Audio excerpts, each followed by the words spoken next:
Some games are fun for a few days, and then you forget they even existed. But the games in this video, yeah, these are different. These are the kind of games that completely took over my life, made me lose sleep, made me ignore my backlog, and honestly changed the way I look at gaming. I'm talking about those once-in-a-lifetime experiences where you sit there after the credits roll thinking, man, I wish I could experience all of that again for the first time. And trust me, a few of these still live in my head rent-free years later. Gaming feels really different when a game catches you completely off guard. You boot it up expecting something fun, and somehow it turns into a memory you never forget. That feeling is rare now, especially with so many games releasing every month, but these games genuinely gave me that magic again. Some made me emotional, some completely addicted, and some honestly reminded me why I fell in love with gaming in the first place. And the craziest part is, a couple of these games almost didn't make this list until I remembered one specific moment that hit way too hard. I still remember starting Red Dead Redemption 2 thinking it was just gonna be another big open-world Rockstar game with cool shootouts and chaos. And then somehow, it turned into one of the most emotional gaming experiences I've ever had. The thing that hit me the hardest wasn't even the action. It was the slow moments. Riding through the wilderness at sunset while the music quietly kicks in, setting up camp at night with the gang, hearing random conversations that made these characters feel like actual people. It all felt weirdly real. Arthur Morgan especially surprised me because by the end of the game, I genuinely cared about him in a way I almost never do with game protagonists. And honestly, the first time I realized this game was special was during those long rides where nothing important was happening, yet I couldn't stop playing. The world felt alive in a way most modern games still can't match. Yeah, the movement could feel a little heavy sometimes, and the pacing definitely isn't for everyone. But once the story grabs you, it completely owns you. There are moments in this game I would pay actual money to experience again for the first time, and if you've played it, you already know exactly what I mean.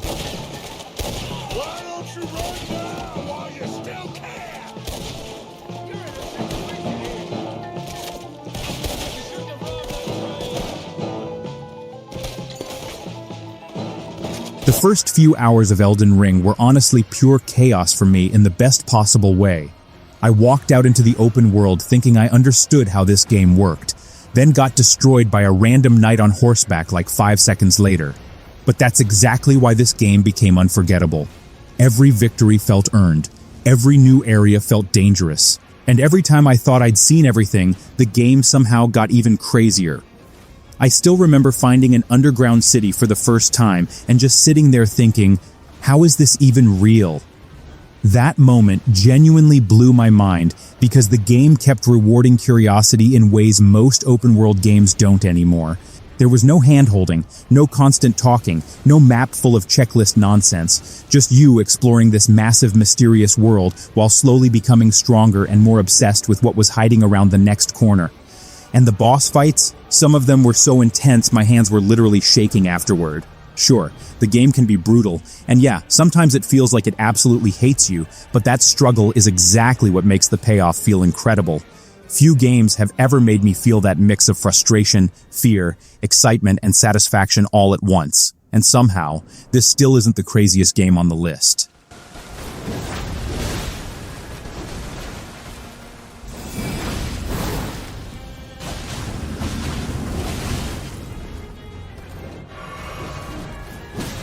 I'm not even gonna lie, when I first played Cyberpunk 2077 at launch, I had mixed feelings like everybody else, but coming back to it later honestly felt like playing a completely different game, and that second experience completely changed my opinion. The moment Night City finally clicked for me, I was addicted. Driving through the city at night with the neon lights everywhere, random radio music playing, people walking around, rain hitting the streets. It felt insanely immersive, but what really surprised me was how personal the story felt. Some of those conversations with Johnny Silverhand genuinely stayed in my head long after I stopped playing. There's this weird lonely feeling the game creates that's hard to explain unless you've experienced it yourself. And the side quests? Some of them were honestly better than main stories in other AAA games. I also loved how flexible the gameplay became once I started building my character differently. One minute I was sneaking through buildings like a ghost, and the next I was causing absolute chaos with cyberware abilities that made me feel unstoppable.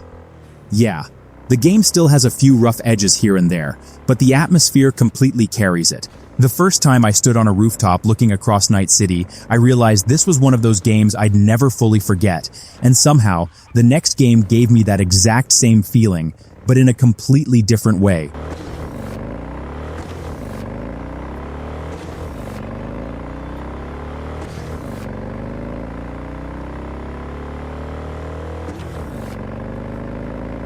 The first time I played Ghost of Tsushima, I honestly thought, okay, this looks beautiful, but I wasn't expecting it to completely pull me into its world the way it did.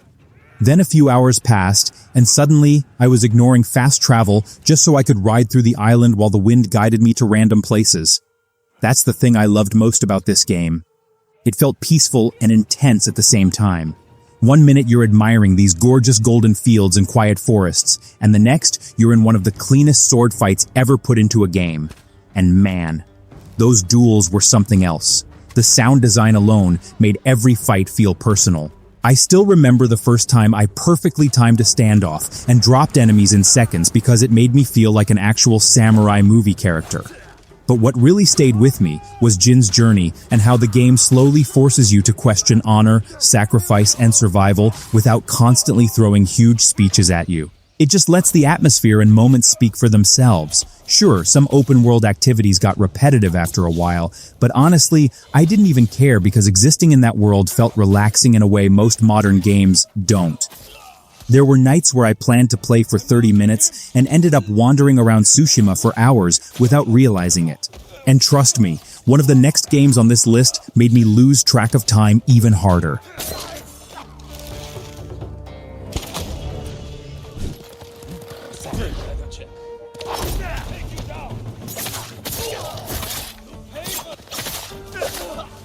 The first time I launched Baldur's Gate 3, I honestly thought I'd play it properly, like stick to the main story, make smart choices, and move on. Yeah, that didn't happen.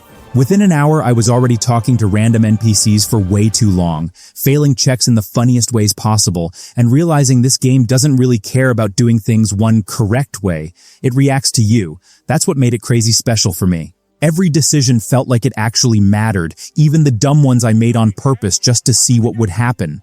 I still remember one situation where I tried to be clever, and the game basically said, "Nice try," and completely flipped the outcome in a way I didn't expect at all. And the companions. Man, they're easily some of the most memorable characters I've seen in a long time. They don't just follow you around, they react, they argue, they grow with you, and sometimes they straight up disagree with your choices in ways that make the story feel alive. Yeah, the turn-based combat can feel slow if you're not into that style, and I won't pretend every single moment is perfect, but the freedom this game gives you is insane.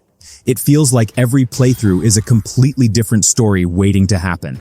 And the wild part is, this next game takes freedom and immersion in a completely different direction.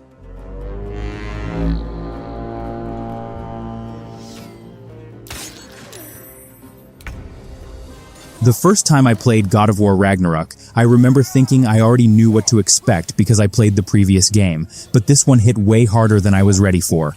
From the very first hours, it feels heavier, more emotional, and way more personal between Kratos and Atreus. Their conversations alone carry so much tension that even simple moments feel important. And then, the combat kicks in, and it's just pure satisfaction. Every axe throw, every shield parry, every combo feels so tight and powerful that you start playing more aggressively just because it feels that good. But what really stayed with me wasn't just the gameplay. It was how the story kept pushing these characters into uncomfortable situations where there's no easy answer. I still remember one moment where Kratos is forced to make a decision that just sits with you afterward, no matter how you feel about it. The game doesn't rush those emotions either, it lets them breathe, which makes everything hit harder. And yeah, the world design is beautiful, the realms feel huge and detailed, but it's those character moments that really carry everything. Some side content can feel a bit like filler compared to the main story, but honestly, I didn't even care because I was too invested in where everything was going. And the craziest part is, even after something this emotional and intense, there's still one game on this list that completely changes the mood again in a way you wouldn't expect.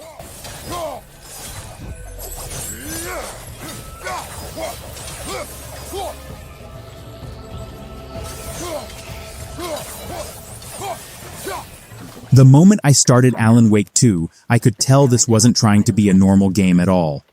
It feels more like you're stepping into a psychological nightmare that just happens to be playable. The pacing is slow in a way that actually works in its favor, because it builds this constant tension where you're never fully comfortable, even when nothing is happening. I still remember walking through dark forests and abandoned streets thinking something was always right behind me, even when the game wasn't showing it. And then the story starts mixing reality with fiction in a way that honestly messed with my head a bit. One moment you're investigating like a detective, and the next it feels like you're inside someone's broken imagination. What really surprised me was how confident the game is with its storytelling. It doesn't hold your hand, it just drops you into this weird, dreamlike world and expects you to keep up. And the atmosphere. Easily one of the strongest I've seen in modern gaming. Every flashlight flicker, every sound in the distance, every shift in the environment just keeps you slightly uneasy the whole time. Yeah, it's not a fast-paced action game, and if you're expecting constant combat, you'll probably feel the slowdown, but that's exactly why the horror works so well. It gets under your skin instead of just jumping at you, and somehow, after something this intense and mind-bending, the next game brings back pure chaos in the best way possible.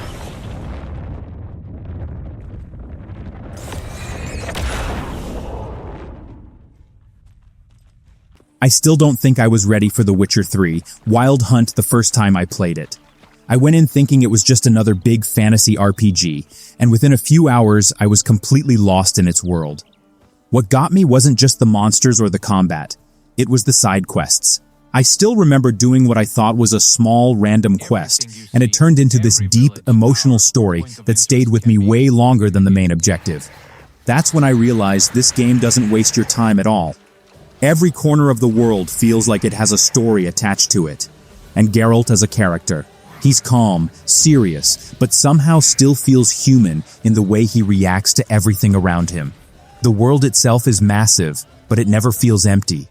Even just riding through villages or forests, you feel like something meaningful could happen at any second, and don't even get me started on the contracts. Some of those monster hunts genuinely made me stop and think before going in, because it wasn't always just about killing something. Sometimes it was about understanding what actually happened. Sure, the combat can feel a little stiff compared to newer games, but honestly, everything else carries it so hard that you stop caring after a while.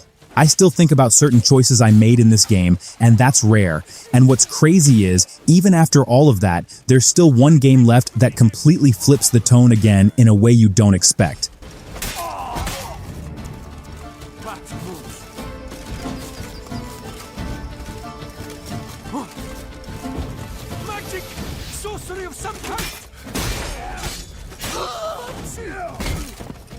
The first time I played Resident Evil 4, I didn't expect it to feel this intense even years after release. I went in thinking, okay, classic horror game, maybe a bit outdated, and within minutes I was completely locked in.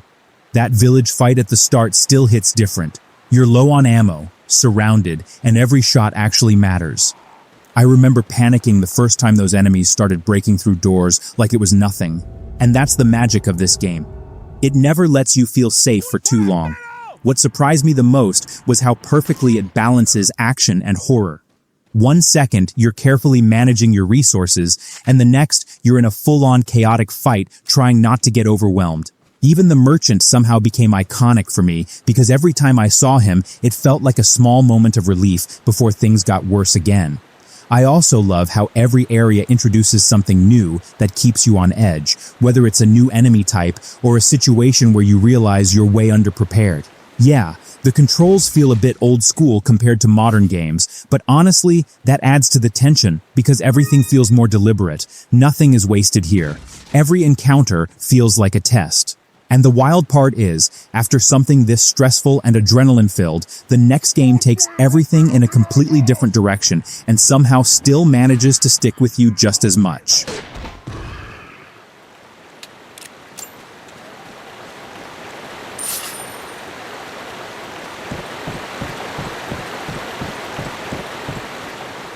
I jumped into Kingdom Come, Deliverance 2, expecting a medieval RPG where I could just fight, loot, and move on, but it doesn't work like that at all.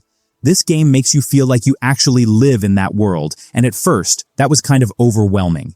I still remember struggling just to get into fights properly because everything feels grounded and realistic, like you're not a chosen hero, just a guy trying to survive. And that's what makes it stick with you. The world doesn't bend for you, you have to learn it. Even simple things like traveling, talking to people, or getting into trouble feel meaningful because mistakes actually matter. There were moments where I thought I was doing fine, and then the game humbled me instantly in the most realistic way possible. What surprised me the most was how immersive the role-playing actually gets once it clicks. You start paying attention to small details, planning your actions, and thinking before every decision instead of rushing in. It's not a power fantasy, it's more like a slow burn experience where you gradually earn everything. And yeah, it can feel slow or punishing at times, especially if you expect fast-paced action, but that's exactly what makes it different from everything else. It forces you to slow down and actually exist in its world. And after something this grounded and intense, the next game brings back pure chaos and freedom in a way that feels almost unreal.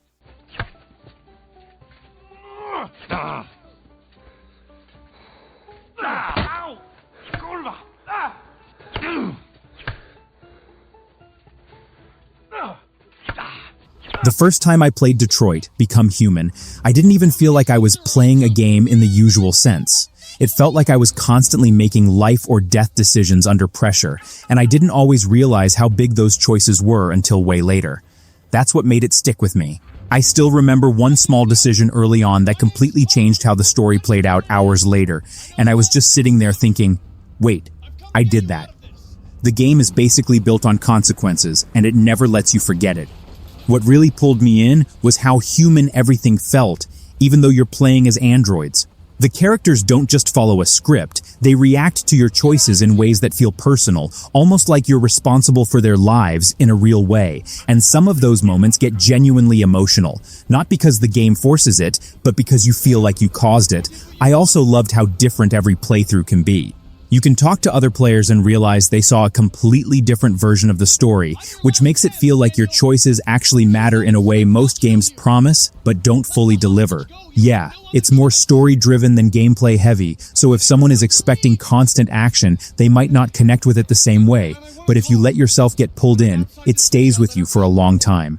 And after something this choice-heavy and emotional, the next game goes back to pure gameplay addiction in a way that completely resets your brain.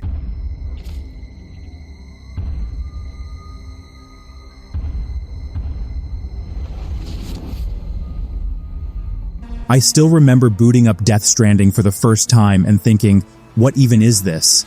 Because honestly, the first few hours feel so different from anything else that I wasn't even sure if I was enjoying it yet. You're not rushing into fights, you're not doing constant action, you're just traveling.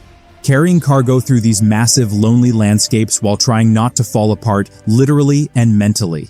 And weirdly enough, that's exactly what made it stick with me. I started paying attention to every step, every climb, every river I had to cross. And slowly it turned into this weirdly relaxing but also intense experience where something as simple as reaching a destination actually felt like an achievement. I still remember one delivery where I barely made it through a storm. Everything was going wrong, and when I finally arrived, it felt like I actually survived something real. The world feels empty, but not in a boring way. It feels meaningful. Like every connection you make actually matters.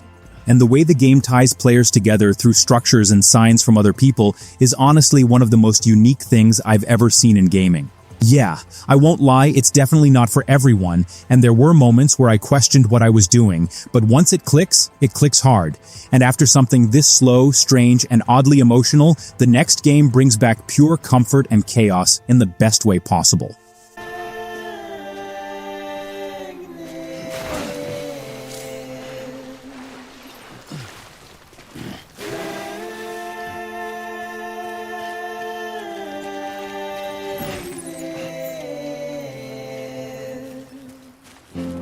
The first time I played Metro Exodus, I didn't expect it to feel so personal. I went in thinking it was just another post-apocalyptic shooter, but it's way more than that. It's quiet, it's tense, and it constantly makes you feel like every bullet actually matters.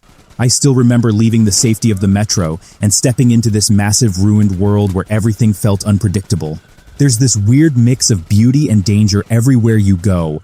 One minute you're exploring a frozen wasteland with almost nothing around you, and the next, you're fighting for your life in a dark tunnel where you can barely see what's coming. And what really stuck with me was how grounded everything feels.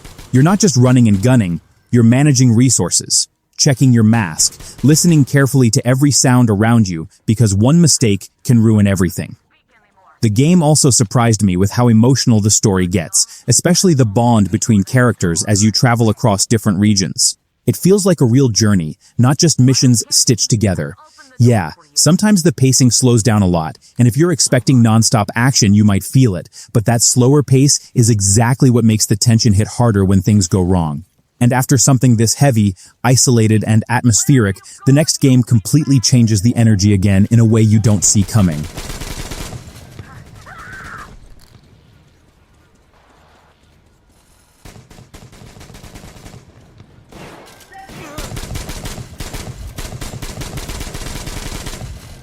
The moment I started, Black Myth, Wukong, I could already tell this game was built to make you feel like a legend, but it doesn't let you feel powerful for free.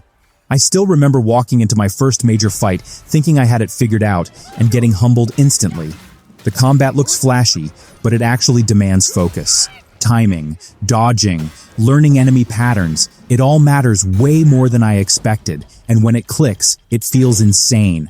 Every fight starts turning into this cinematic moment where you're barely surviving, then suddenly you pull it together and win by a thread. What really stood out to me was how alive the world feels through its mythology. Every area feels like it's pulling straight from a myth or legend, and even the smaller enemies feel like they belong in something much bigger. I also loved how every boss fight felt unique instead of just repeating the same formula. Some of them genuinely made me stop and rethink my whole approach instead of just brute forcing it. Yeah, it can get pretty challenging, and there were moments where I got stuck longer than I'd like to admit, but that struggle is exactly what makes the wins feel so satisfying. And after something this intense, fast, and skill-heavy, the next game completely flips the vibe into something more nostalgic and emotional in a totally different way.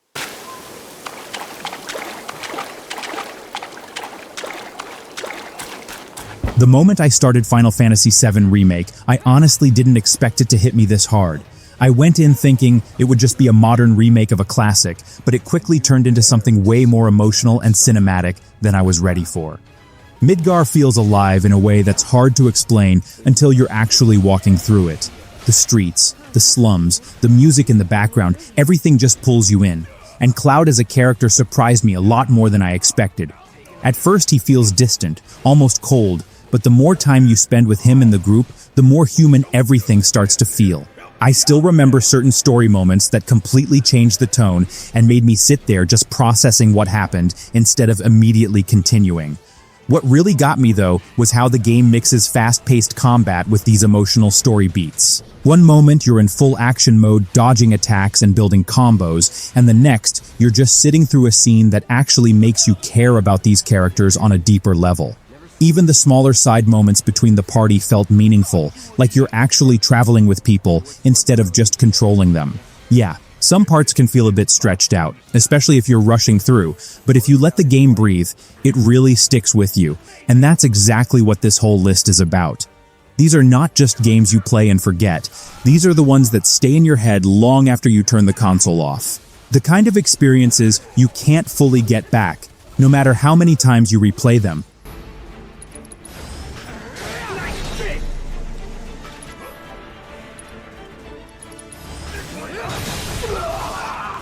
If you enjoyed this video, hit the like button, subscribe, and let me know in the comments which game made you feel like you were experiencing it for the first time all over again, because honestly, that's the magic we're all chasing in gaming.